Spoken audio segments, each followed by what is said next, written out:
खबरों का lunch box.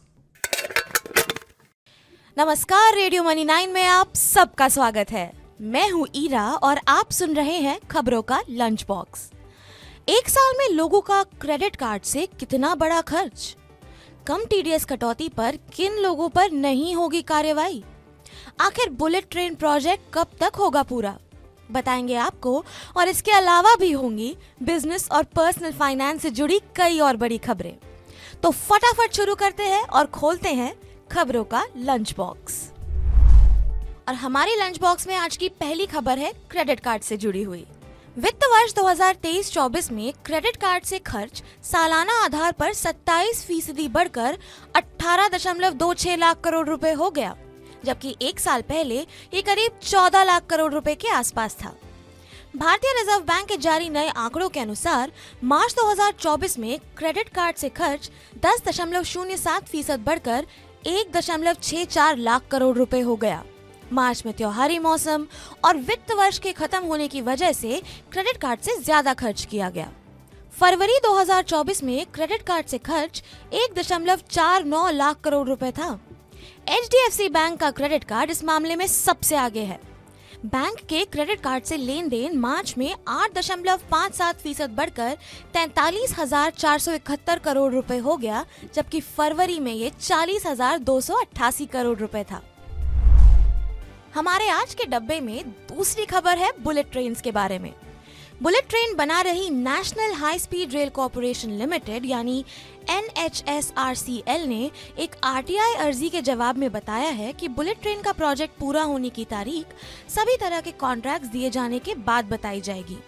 Ahmedabad और मुंबई के बीच 508 किलोमीटर लंबे कॉरिडोर का निर्माण करने वाली NHSRCL को अभी भी इस प्रोजेक्ट को पूरा करने के लिए सभी जरूरी कॉन्ट्रैक्ट नहीं दिए गए हैं। हालांकि प्रोजेक्ट से जुड़े एक सीनियर ऑफिसर ने कहा है कि बुलेट ट्रेन परियोजना का काम प्रगति पर है और 163 किलोमीटर वायाडक्ट, 302 किलोमीटर पियर और 323 किलोमीटर फाउंडेशन का निर्माण हो गया है। ये प्रोजेक्ट 2017 में शुरू किया गया था और इसे दिसंबर 2023 तक तैयार होना था। RTI के जवाब में पता चला है कि 2026-27 तक इसको पूरा करने की योजना है। हमारे डिब्बे में तीसरी खबर उन लोगों के लिए है जिन्होंने अभी तक अपने पैन कार्ड और आधार कार्ड को लिंक नहीं किया है। पैन कार्ड को आधार से लिंक नहीं किया है तो इस खबर को सुनने के बाद आप जरूर कर लेंगे। इनकम टैक्स विभाग ने TDS और TCS कटौती को लेकर टैक्स पेयर्स के साथ साथ कारोबारियों को भी बड़ी राहत दी है। आयकर विभाग ने कहा है कि अगर 31 मई 2024 तक पैन कार्ड से आधार लिंक होता है तो TDS की कम कटौती को लेकर टैक्स पेयर्स और कारोबारियों के खिलाफ कोई कार्रवाई नहीं की जाएगी। इनकम टैक्स विभाग के नियमों के मुताबिक अगर पैन कार्ड आधार नंबर के साथ लिंक नहीं है तो 2 गुने रेट के साथ TDS कटौती की जाएगी।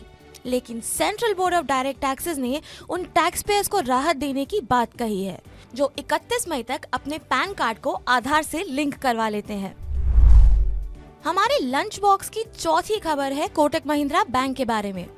भारतीय रिजर्व बैंक ने कोटक महिंद्रा बैंक को नए क्रेडिट कार्ड जारी करने और ऑनलाइन एवं मोबाइल बैंकिंग के जरिए नए ग्राहकों को जोड़ने पर तुरंत रोक लगा दी है।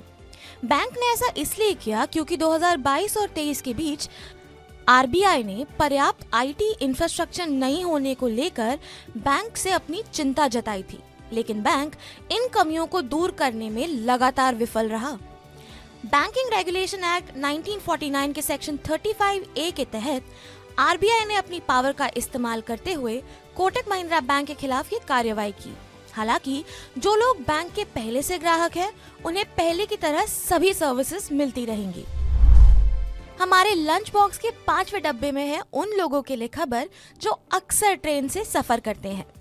भारतीय रेलवे ने यात्रियों की सुविधा के लिए इकोनॉमी मील शुरू की है, यानी यात्रियों को 20 रुपए में खाना दिया जाएगा। इसके लिए प्लेटफॉर्म पर बकायदा स्टॉल लगाए गए हैं। इसके अलावा यात्रियों के पास मसाला डोसा से लेकर छोले भटूरे तक का विकल्प भी रहेगा। भारतीय रेलवे ने IRCTC के साथ मिलकर ये सुविधा शुरू की है। रेलवे के हिसाब से अभी मौजूदा समय में 100 से ज्यादा रेलवे स्टेशन पर 150 स्टॉल लगाए गए हैं। ये स्टॉल जनरल क्लास के सामने लगाए जा रहे हैं, जिससे इस क्लास में सफर कर रहे यात्रियों को सस्ता भोजन और नाश्ता मिल सके। यात्रियों के पास 2 तरह के विकल्प मौजूद रहेंगे। पहला 20 रुपए में 7 पूरी, 150 ग्राम सब्जी और अचार का पैकेट यात्रियों को मिलेगा। वहीं दूसरा 50 रुपए में राजमा चावल, खिचड़ी या पोंगल, कुलचे छोले, छोले भटूरे, पाव भाजी या मसाला डोसा कुछ भी ले सकते हैं। इसके अलावा यात्रियों को 200 मिलीलीटर पैकेज के सीलबंद पानी के ग्लास भी मिलेंगे, जिनकी कीमत मात्र 3 रुपए रखी गई है। चलिए बढ़ते हैं अपने लंच बॉक्स के छठे डिब्बे की तरफ। टेलीकॉम कंपनी रिलायंस जियो डेटा खपत के मामले में दुनिया का सबसे बड़ा मोबाइल ऑपरेटर बन गया है।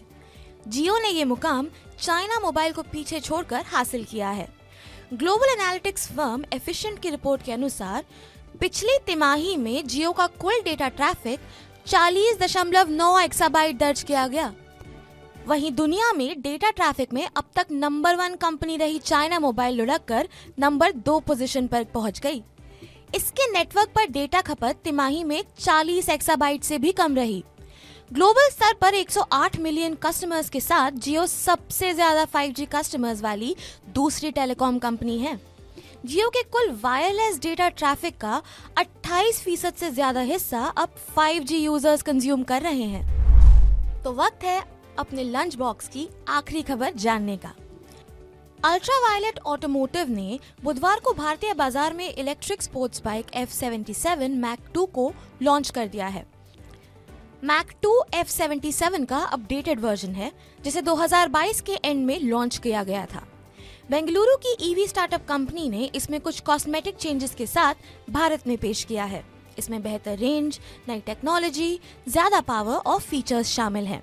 कंपनी का दावा है कि फुल चार्ज पर बाइक 323 किलोमीटर तक दौड़ सकती है। मैक 2 के 2 वेरिएंट स्टैंडर्ड और रिकॉन और 9 कलर ऑप्शन के साथ मार्केट में उतारा गया है। स्टैंडर्ड वेरिएंट की एक्स शोरूम कीमत 2.99 लाख रुपए है और रिकॉन की 3.99 लाख रुपए रखी गई है। इसी के साथ बंद करते हैं हमारा आज का खबरों का लंच बॉक्स। उम्मीद है इसमें पेश की गई खबरें आपको पसंद आई होंगी। आप हमें कमेंट करके जरूर बताएं कि आज के लंच बॉक्स में से कौन सी खबर आपको सबसे ज्यादा भाई।